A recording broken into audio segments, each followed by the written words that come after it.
Here's the deal tonight with three guys, Paul Doroshenko, Mark Busse, and Scott McLean. We want to start with the 300-kilometer-an-hour motorcycle rider. Charges dropped today, walked out a free guy. Paul, you're the lawyer here. You're not surprised? No, I'm not. I mean, he was acquitted. Basically, what it came down to was that they couldn't prove that he was the driver. And that's what, you know, all of us who were watching this investigation and reading the news stories from the beginning thought, how are they going to prove that he's the driver? And sure enough, they couldn't. Yeah, I am glad he was acquitted because they didn't have the evidence that he was the driver. Is that true? Well, he did have a terrible record. The record's not the issue. The issue is you've got to prove that the guy's the driver. He's charged with dangerous driving. But he posted it to his YouTube channel, and he said it was him, and he told others that it was him. Yeah, you know I'm what? confused. What you mean? What? He didn't. They couldn't prove that he posted it. He never said that he posted it. Other people said that he posted it. It wasn't to his YouTube channel necessarily. They could not prove that he was the driver. So should he they had be a charged description. with something? They had a description, okay, from a police officer of a guy that looked very different than the fellow who was fellow they arrested. So how are they going to convict him and say that he's the driver? I think the real issue here. Look, I've ridden a motorcycle my whole life. I've had friends who've died on motorcycles, and I have a video on YouTube that you can look up of me doing about 150 kilometers an hour through Manning Park with not a car on the road. You're committing a crime. Offense. I've just admitted that on the air. However, I don't think I put a whole bunch of people's lives at risk. And the seriousness of this is that he's ripping through traffic, being very, very... They could have charged the registered owner of this vehicle with driving without due care and attention and excessive speeding. Should they go back and do that now? Yeah. Oh, it's too late. The guy's been acquitted of the thing. I mean, what about his mother? She's the registered owner. Well, she's the one who would have been charged as the registered owner. And I think I was asked about this at the time, and I suggested that that's what they should do. And instead, the police went out and conducted this very expensive investigation, charged a guy, ran a trial, and ultimately he's acquitted. You know, they violated his charter rights. They seized the motorcycle without a warrant. I mean, it's just shocking to me in Canada. It's shocking. That we think that the police can just go take somebody's, basically steal somebody's item without a warrant. Warrantless seizure of his motorcycle. Yeah. I talk to American lawyers and I try to explain this to them. You know, in Canada, the police can pretty much just come and take your stuff.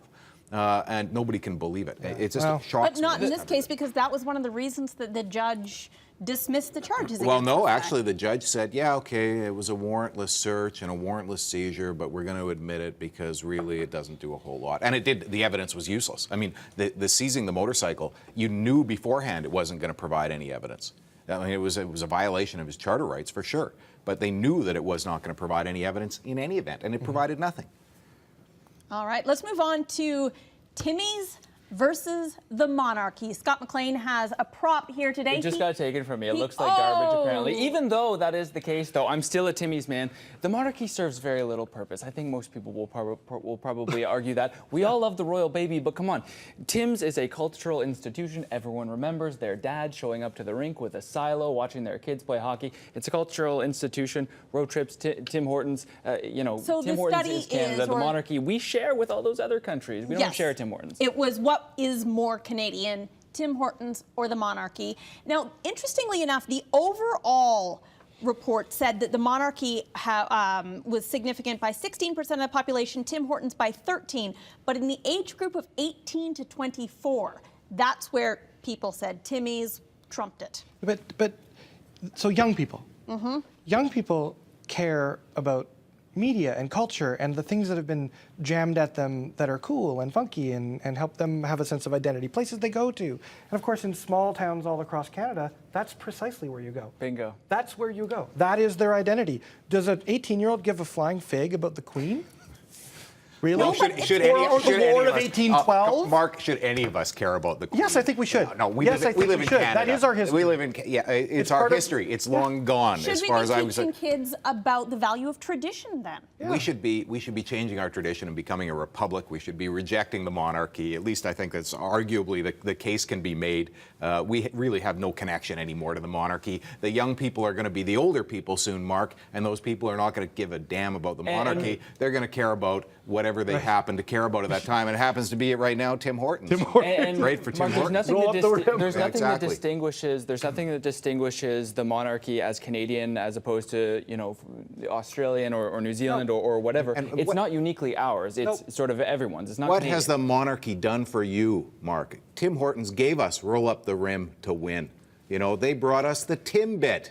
The monarchy has done nothing like that. Case Baby, dismissed, but there's lots sir. of They've babies given us out there. membership in the Commonwealth. Oh yeah, Yeah. that's wonderful. That's great. I'll take the Timbits, thank you. Me too. Yeah. All right. Thank you very much for your opinions tonight, Paul Doroshenko, Mark Busse, and Scott McLean. Coming up, health workers are required to get a flu shot or wear a mask. Why the Health Sciences Association is a little sore about the shot on the arm on the other side of the break.